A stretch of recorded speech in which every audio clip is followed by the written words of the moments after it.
is a work in progress with me, Nahenda, where I get to speak to my favorite people in the content creation, influencer, media space. And today we have a all-rounder, journalist, broadcaster, model, mother. She's an all-rounder. We have MICKY. Thank you. Hi, MICKY. Hi. How are you? I'm good. How are you? I'm good. Do you know where I first met you or first saw you? Where? On a ramp at Video Fashion Week. Of course. Darling, Killing it up. What came first? Modeling came first. Modeling. What is it about modeling that you? Because you do so much, Yeah. I feel like you could go without even walking to Video Fashion Week and you'd be okay. Yeah. What is it about modeling? I think I just enjoy the space. I enjoy just the confidence it brings me. And just being on that run, it's the freedom that it brings. Yeah. And modeling has taught me so much in life. How long have you been at it? Yeah, it's been so long, but it's long. Yeah. So modeling has taught me one important thing is how to handle rejection. Yeah. What? Yeah, because it's not really rejection. It's more, it taught me that, when you go for auditions, for example, and they don't pick you, it's not necessarily about you. It's about them. Tell them, please, guys. It's So, not always about you. Yeah, sometimes it's you. Where But most of the time, it's really not you. For example, you have a group like casting directors and they have designers, and this designer is working with thick women, or she's working with thin women, and you are in between. So they don't really have an outfit for you, or they don't know where to place you, and they turn you back. And it happens a lot. It happens a lot. So, and you go, oh, it's your skin, or they feel like they are looking for a particular, because we are all different, and Namibia has a vast different types of models. So I learned that no, it's not about you. It's not about you. Let's talk about Video Fashion Week. When did you start working for Video Fashion Week? Was it the very first one? The first one I didn't work. Okay. But I was there. I was best dressed. Yes. Let me tell you, for red carpets, magazine best dressed. For red carpets, Mam's fashion is always. So when did you start working for Video Fashion Week? I think the second one, and then from there onwards. What inspired you, or who inspires you to? I love Louis. I love Louis so much. Yeah. He's amazing. He's brilliant. Yeah. His ideas. Yeah. So I just and I love working with him. He's so nice. Yeah. And for people that want to be models, what should they do to get on the Video Fashion Week ramp? I think it's just about confidence. Yeah. Take care of your body. Yeah. Also, you have to know what category you want to be in. If you want to be plus size, thick, or you want to be like a normal, and you also have to be consistent in this space, especially social media, because sometimes now fashion week people, in as much as they want to explore talents, they also want a brand, someone who will bring some visuals to fashion an additional week. value of some you should sort. bring value. So they want someone who's active in social media. I'm not saying they want, I don't speak for them, but I feel like it will boost your application. Okay. And then also casting. Let's talk casting. What's like if somebody wants to go and cast for Video Fashion Week this year for the first time, like what should they go there? Prepared in terms of confidence and things. Yeah, in terms of confidence, you have to own yourself, own your brand, Go there, and you don't need to wear makeup, you don't need to be special, you just need to be confident, you need to get that walk on. If you need to get your walk on, call me, because do you have a Z card? Yes, you need a Z card. What is a Z card? Some people don't know. A Z card. And they should be models. What should be on your Z card? Yeah, as I mentioned, you need to be consistent, even with photo shoots and stuff like that. So a Z card is basically like a CV. Okay. So it's a card with pictures of you in different angles. They want to see, okay, this is her up close, side profile, body, full length, just beautiful pictures and all your measurements. It's like a portfolio, like a mini portfolio that says who you are, what is your body like, what is your bra size, cup size, eye color, everything. Yeah. And then in terms of fashion, because you're such a fashion person, every time you show up, even now, she's blinked out. I'm like, a girl. I'm like, a girl. Who is your fashion inspiration? Where does your love for fashion come from? Funny enough, my fashion inspiration is not somebody international or bougie, or it's my mom. Oh, wow. Yeah, my mom, may her soul rest in peace. My mom was this person that she just would show up. Yeah. And growing up, she would know exactly what I want to wear. She was my stylist. Literally, Wow. she would buy everything. So she's one of those ladies that dressed you up. Yes. And then now As you a child. just... And then I just went and she had this, no matter how you feel, Yeah. you have to look good. And that is my motto in life. Yeah. Even when I wake up sad, got dumped, heartbroken, if I go out there, because you find those days when you look so boring. Yeah. And then you all of a sudden meet everybody. Like the other day I was in Burman. Oh my gosh. Are you those people that like you wouldn't go into the shop looking anyhow? I did once and I regretted. I saw everybody that day for some reason. Because right through and through a fashion person, you will meet her anywhere. She will be blinked out, looking proper. Yeah. Wow, what it's is important. it though? Yeah, what is it to you to always look presentable and proper? Like, what value does it add to you? I think it adds, so it brings positivity. Yeah. Because even when your day is going down and you look good, you kind of have something to look forward to. You have something to get up. Like looking good makes me look forward to the day. Yeah. Yeah. Okay, let's talk about broadcasting because she's a girly girl. She always has her makeup did. She always is on blink. But for some reason, you are doing sports. I know. What? I know. And she loves soccer. I get this question a lot. Yes. She loves soccer. Yeah. Who's your what local team do you support? So that's interesting. I do not have a local team currently. Hear me out. Okay. I don't have a specific local team because I'm more for the players. Okay. I support the players. Who are your favorite local players? Yeah. There's several. There's Wangu Gomez. There's Bakonja from African Stars. There's a lot of them. We have Sticker Horse retiring. So many. Okay. Yeah. And then international. Do you watch Premier League? Who do you support? Manchester United. At least you guys won last night. We did. We did on Thursday. On Thursday, yeah, we had a tremendous comeback. No, that's not a comeback. That was one game. No, we had a comeback in the game. Okay. Yeah, during the game because we were 2-0 up, and then we went down 4-0, and then we had to come back to go to extra. It was. How does it feel supporting Manchester United? Because you should be embarrassed. No, it's how it feels dating a Namibian man. That means Namibian men are disappointing because dating in Namibia is like Manchester United. Okay, broadcasting. When? How did you get into the world of broadcasting, especially sports broadcasting? Sports, I started 2 years ago. To you? I was introduced to sports as a child, like especially football. I was born in a family full of guys. And my hero name, I'll tell you after. My hero name is literally so obvious. So it tells because my family was so excited to finally have a girl at home. Yeah. So then growing up, my cousins would play football and they didn't want to play with me. So most of the time I'll just be watching there and Sabawela on the side. So you've been watching football ever since. Until one day they had me play because they didn't have someone to be a goalkeeper. That was the worst experience of my life. Being a goalkeeper at the village football. Yeah. So you have been watching football all along. Yeah. And then gaining or bringing a show. How did you bag a show?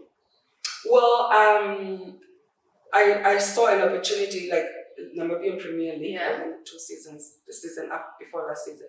And I just, for some reason, I ended up at a game and I was so excited to see raw talent. We have a lot of raw talent and the raw football and very few support. So I was like, let me start supporting them. Let me just start going to the show, do post-match. So you just started going? Yeah, and doing post-match interviews. And I was literally one of the first people to start doing post-match interviews. Okay. And then I just start seeing broadcasters doing post-match interviews. And I start seeing clubs, African Stars doing post. I'm like, oh, this is exactly the impact I wanted to bring to football, local football, to give fans, even the people who don't watch, to see what did I miss today. And then so they can start attending. And attendance, and my my aim is to push attendance from babies like you. Right? Yeah. Go Guys, and watch football. Yeah. It's so much fun. Guys, I don't know how you guys enjoy football. Okay, so it started just doing after match reviews. Yeah, I started with that after match reviews, and then I also have a very broad and deep understanding. Yeah. Actually, deep understanding of Very the game. interesting how you Yeah. So, So- if you watch your videos, you'll be like, it's oh my god, where are you learning all of these things? How are you so kept in? Yeah, so I have a deep understanding, like tactical analysis of a game. Yeah. So one day I was watching a Champions League game, and then I saw some mistakes that the other club was doing that led to the, and then I did a whole post-match analysis, and I put it on my Instagram. Yeah. That video went crazy, and I got interest, and then that's how I got the gig for One Africa. Yeah. Okay, and broadcasting, do you like broadcasting?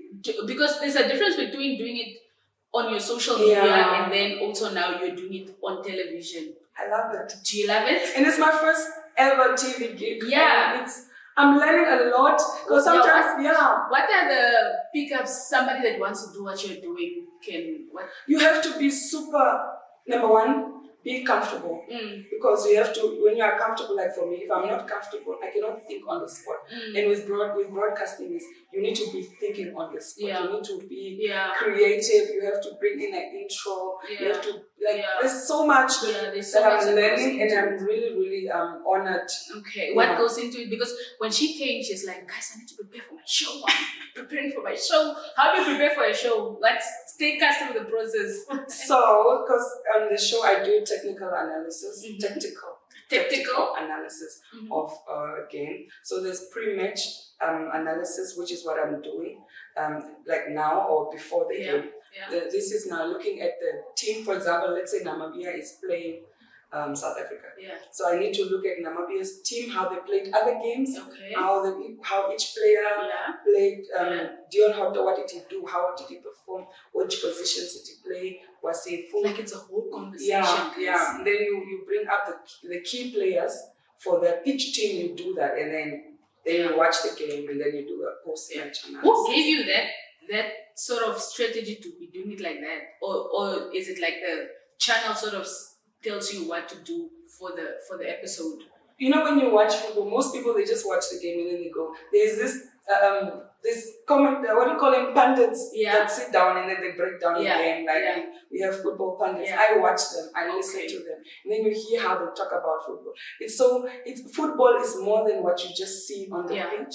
It's deeper than that. There's tactics, there's science, there's mathematics, there's so many different plays that we don't notice. We just watch the ball. When you're an analyst, you watch more than the ball. You watch the player. You watch the player with the ball. You watch the player without the ball. You literally... It's a whole lot of things. And you watch the other team also, how they're falling back to prepare to defend. Who's your favorite sports broadcaster?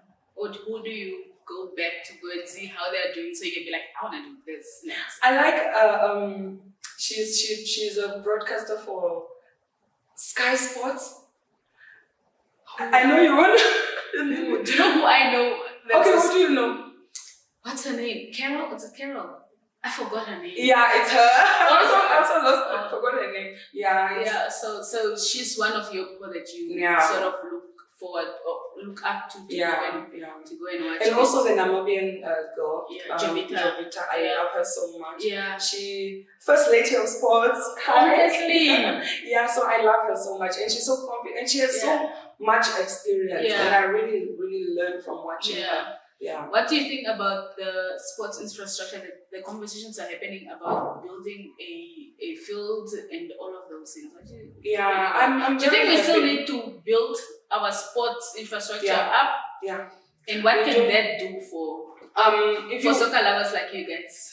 I have a podcast, by the way, Sports with MICKY. We're going to talk about it now. Yeah, and I mentioned this also on the podcast. So I'm really happy that they are building, investing in infrastructure, because it's very important to have proper facilities for training, for resting. Like if for example, Brave Warriors game, if they are going to play in South Africa or anywhere else, they need to be kept together, stay together, train together, and bond, because chemistry on the Helps. field, it helps a lot because players are comfortable with each other. Because it's like colleagues, right? It's like they're comfortable with each other. So when they are out there, it's not just a teammate or it's not just a job. It's a connection, you know.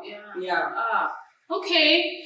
And then in terms of your podcast, come to the podcast. What was, because it's your baby? It's my baby, and I feel so bad now. But you know why? Why do you feel bad? Because I've been so busy. I'm also a scientist, a biologist, youth advocate.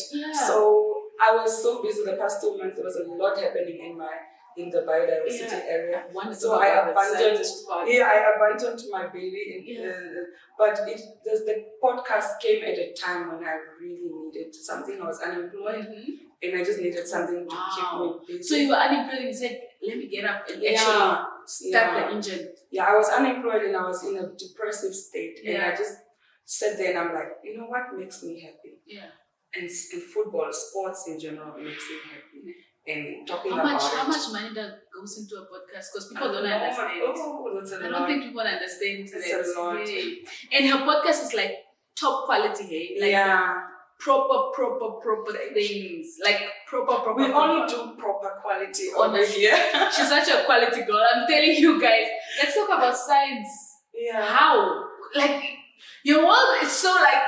Girl, it's all over the place. I do so much. Go from modeling to sports to science. Yeah, but modeling, I think I'm facing out and I'm getting all kinds. No, she's not. She just wants to. You want to give opportunity to other people. I want to give opportunity to other people. I don't want to be those people that just hoard the space while there could be potential. Let's talk about science. Why? Why science? Science is just. Wait, what did you study? Yeah, I studied science. I did my undergrad Bachelor of Science at NAS. Majored in biology and physics. And then I did an honors in biotechnology. Yeah, so getting a job in the science field in Namibia, you're gonna have to do. And it's a non-existent field, and it's one of those. I think we need to always research. It's a good field, you know, it's a good field. But it's just not really out there. So it was those days. So for people that want to study science now, what can you tell them? I feel like do your research in your fields and study a field that is in demand, a field that has potential. What was your experience after studying? My experience after studying, I did, you know, I had a job and, you know, but I hadn't really got a opportunity to work for that course that I studied. And I was just doing my undergrad stuff. So experience is not so good in science. That's why football came to save my life. Because I found something that I'm actually, it's a hobby. What is it though that people can't find jobs in the field? Like, is Namibia doesn't really invest in science or research and stuff like that.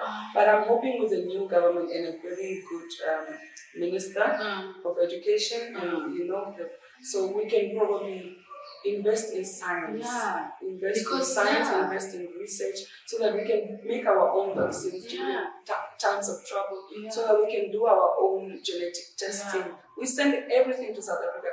We are so used to depending on South Africa that here it's not happening. So for my people that are going to study science, I don't know what to tell you. I don't know what to tell you, but it's apparently a hard field to get into. Okay, so you are a bunch full of like what do you think is your advantage to like tackling everything that you do, like character-wise? Like, what do you think? I think what pushes me is my babies.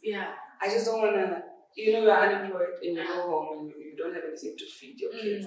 No, I don't want them to say, no, like I don't want to talk about motherhood. I need to be, I'm just consistently being motivated by them.